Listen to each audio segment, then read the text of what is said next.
As we just informed you, the Ninth Circuit Court of Appeals has ruled to suspend temporarily Donald Trump's freeze on immigration from 7 countries. Our guest is Senator Ted Cruz. Welcome to the show. Michael, good to be with you. How you doing? Great. Your reaction, obviously you're not surprised. It's the 9th, but your reaction? I'm not surprised. I haven't seen the opinion yet. In fact, I just asked my team to print it out for me so I could read it. But this is no surprise at all. The Ninth Circuit for 20, 30 years has been the most liberal activist court of appeals in the country, and it's only gotten worse in the last 8 years under Barack Obama. I can tell you, as I said, I haven't read the Court of Appeals opinion yet, but I have read the district court's opinion, and it was complete nonsense. I mean, to get into a little bit of substance and detail for your listeners, what the federal district court did, what the lower court judge did, is entered with a temporary restraining order, ordered the United States not to enforce the president's order. Now, the standard under this, and you know this, Michael, from years practicing law, the standard for granting a temporary restraining order is you've got to demonstrate that it's likely you're going to succeed on the merits, that your claim is likely to be valid. The district court's opinion has literally one sentence on that central issue. It simply says, we find it is likely that they'll succeed on the merits. They do not have a word of analysis. They don't have a word of law, not a word of the facts. They don't mention the controlling federal statute that gives the president blanket authority to suspend immigrants if they're a threat to this country's interest. They don't mention the Supreme Court controlling precedent that says the president has blanket authority over immigration and the courts don't have any authority to stop it. Instead, one sentence with no analysis, the district court just said, I order the president not to enforce this. And my assumption is the Ninth Circuit opinion is equally lawless. Senator Ted Cruz is our guest, your former clerk for Chief Justice Rehnquist. You were the Solicitor General of the state of Texas. You've authored 70 briefs before the United States Supreme Court. Give me the 1 minute for the general public, less legalese than usual. How, if Donald Trump says, make this thing legal, comply with what the Ninth has said, make this thing legal, what do you have to do? Well, I can't tell you what the Ninth has said yet because I haven't read the opinion. And as I said, the district court... Wait a minute. I'm sorry. You mean you read things before offering opinions? How distinctly un-American. Well, particularly in politics, that really is an old-fashioned approach to things. If you look at what the president's order did, the heart of the order was a 4-month pause in allowing refugees to come to this country so we can improve the vetting of refugees. And that's because the FBI has told us they can't vet these refugees to make sure they're not terrorists, that they have no way of knowing whether they are ISIS terrorists. That, in my judgment, is unquestionably legal. The federal statutes explicitly give the federal government and the president the authority to restrict, to limit, and in fact to suspend all immigration if the president finds it's in the national interest. And so the case will almost certainly be appealed to the U.S. Supreme Court. And I think the Court of Appeals opinion, as I said, is unsurprising because it is a liberal activist court. And if the Supreme Court follows the law, federal statutes are straightforward that the president has this authority. Now, listen, reasonable people can disagree if it's good policy. I understand that there are liberals and Democrats who agree with Barack Obama that we should let in tens of thousands of refugees even if we don't know if they're terrorists. I think that's crazy, but we can have an argument about the policy. But as a matter of law, in my judgment, it's quite clear the president has the authority to do this, and I think the Supreme Court is likely to conclude exactly that when the case is before it. How soon is Gorsuch likely to take his seat on the bench? I think it'll be quick. My guess is that we'll have hearings perhaps as soon as next month, March, and I think we'll vote and confirm him either by March or April in all likelihood. Now, the Democrats are going to do everything they can to delay and to obstruct and to fight, so it may take a little bit longer. But my hope is we move expeditiously. I'm on the Judiciary Committee. I know the chairman of the committee, Chuck Grassley, is committed to moving swiftly and expeditiously. I think it's the right thing to do. Senator Ted Cruz is our guest. Jeff Sessions is now our Attorney General. What can we immediately expect in a change in policy and executing policy with regard to our criminal justice system with him at the helm? I think the biggest and most important shift we're going to see with Jeff Sessions as Attorney General is a Department of Justice that follows the law. With Eric Holder and Loretta Lynch, the Attorneys General under Barack Obama, we have had a lawless Department of Justice. We've had a Department of Justice that refused to enforce the law. In immigration law, the Department of Justice just across the board refused to enforce the law, refused to enforce federal immigration law. On Obamacare, the Department of Justice ignored the text of Obamacare over and over again. With respect to the IRS, when the IRS persecuted citizens for their political views, went after citizen and citizen groups that were perceived to be political opponents of Barack Obama. You recall when that scandal broke, the president said he was outraged, he was angry, and the American people had a right to be angry. Those were Obama's own words. Well, the Department of Justice put in charge of the investigation a liberal Democrat who had given over $6,000 to Barack Obama and the Democratic Party. That's corruption. That is lawless. And with Jeff Sessions, I believe that will change. We will have what we've had for most of our country's history, both Democrat and Republican, attorneys general and a Department of Justice that is faithful to the law and the Constitution.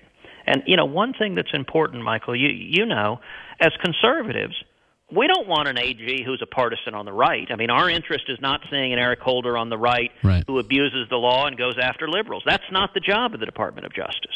We want an attorney general who will be faithful to the law and faithful to the Constitution, and I believe that's exactly what Jeff Sessions will do as AG. I think you're absolutely right. Can we hold with me for just a moment? Sure. All right. We're going to take a momentary break. During the break, I'm going to continue our conversation with Senator Cruz, and we'll play that coming out of the break. It'll already be racked and ready. So hang tight. Just hold with us, Senator. Senator Ted Cruz is our guest, and we're discussing his national heritage, his father's national heritage, I guess that would be. How is your dad? My dad's doing terrific. He's fantastic. I love my dad. He's 77. During the campaign, I mean, he was on the road 6-7 days a week, going 16 hours a day, and if he got enjoy the energy of a teenager. Yeah, if he didn't enjoy it, he had a funny way of showing it, because he seemed to be enjoying the discussion and a proud papa who was proud to be part of it. My dad's never had more fun in his life. And for that matter, neither have I. Right? During the break, we were talking with Senator Cruz about Obamacare. We'll play that in the next segment. We're back live.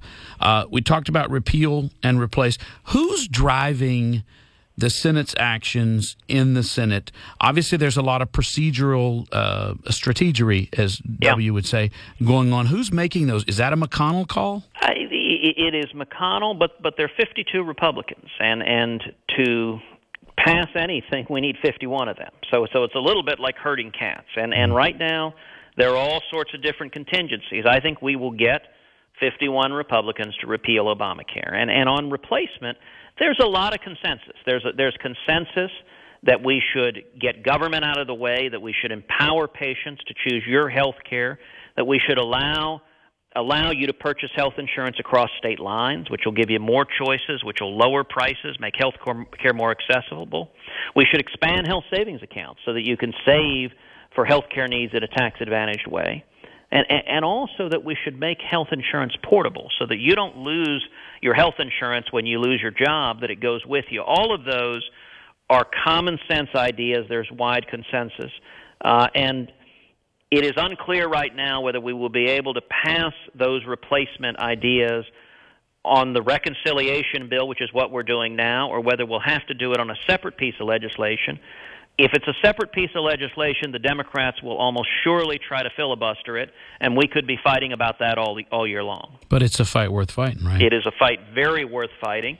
And the position of the Democrats is they don't want you to have freedom or control of your own health care. They want government to control your health care. That's the basic divide.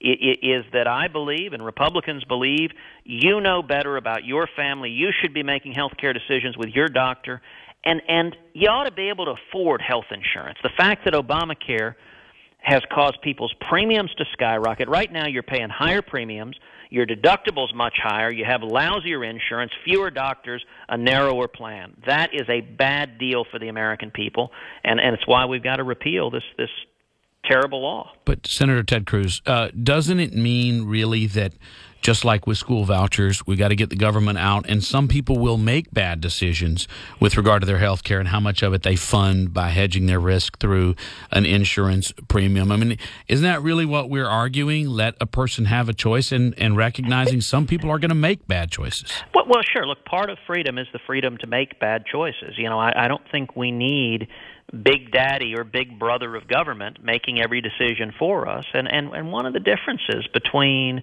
big government liberals and those of us who value liberty is big government liberals think they know better than you do. You know, one of my favorite exchanges, I don't know if you've ever seen, Michael, some years back when Phil Gramm was in the Senate and they were having a hearing, and this really earnest liberal was there and testifying, and Graham made a comment, said, you know, I love my kids more than anyone else. And this earnest liberal said, no, Senator, I love your kids every bit as much as you do.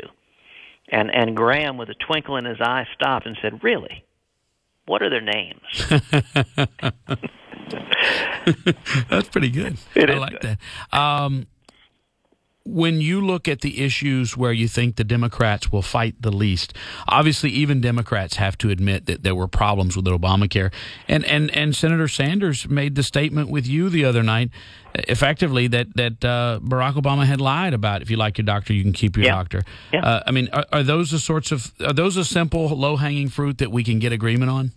It should be, but right now, Michael, I got to tell you, I've never seen the Democrats like they are now. I mean, that they are in a state of rage. They're angry at the American people. They're angry at the voters. They just cannot believe this election happened. And so what they're doing right now, they're boycotting committee hearings. They're opposing everything. They're slow-walking everything. And when it comes to Obamacare, they're refusing to do anything to respond to the fact that over 6 million people had their insurance canceled, that people's premiums have risen on average $5,000 a year, that people's deductibles have gone up $5,000 a year. The Democrats are saying tough luck.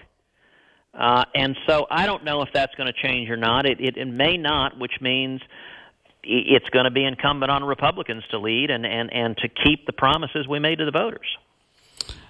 On the moving from Obamacare to illegal immigration, do you think it's realistic that a wall will be built, and if so, how fast?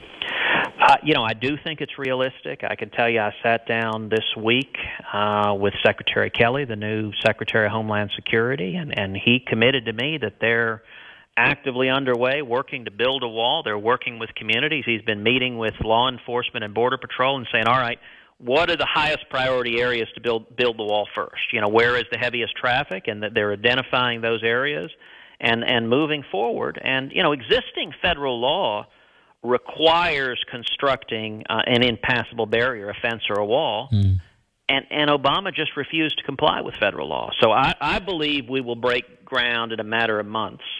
And I certainly hope and I believe the president's going to follow through on that promise. Senator Ted Cruz is our guest. 2 minutes left in this segment. What is the mood in the Senate? Is it rancorous? You know, with some of the with what Elizabeth Warren did to her fellow Senator Jeff Sessions, not very collegial. And Chuck Schumer seems to be getting better mileage out of attacking in a personal, nasty way. With that gone, do you think that's going to improve?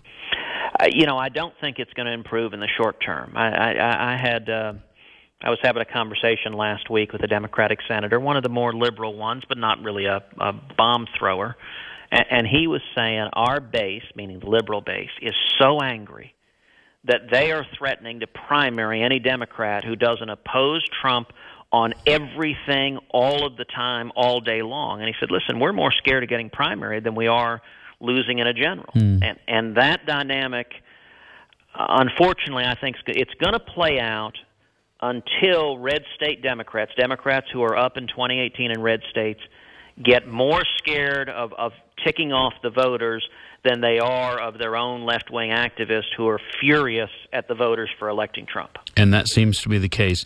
Last question, your relations with Donald Trump, 20 seconds. Surprisingly good. After the election, I told him we've got an historic opportunity. I want to help lead the fight to deliver on what we promised, and my office and his are talking every single day. Will he support you in 2018 in your Senate race? I'm going to work every day to earn the support of Texans across the state, and I'm working closely with the president to deliver on our promises. Senator Ted Cruz, thanks for being our guest. Thank you, my friend. Good work the other night. You made us proud. That was fun.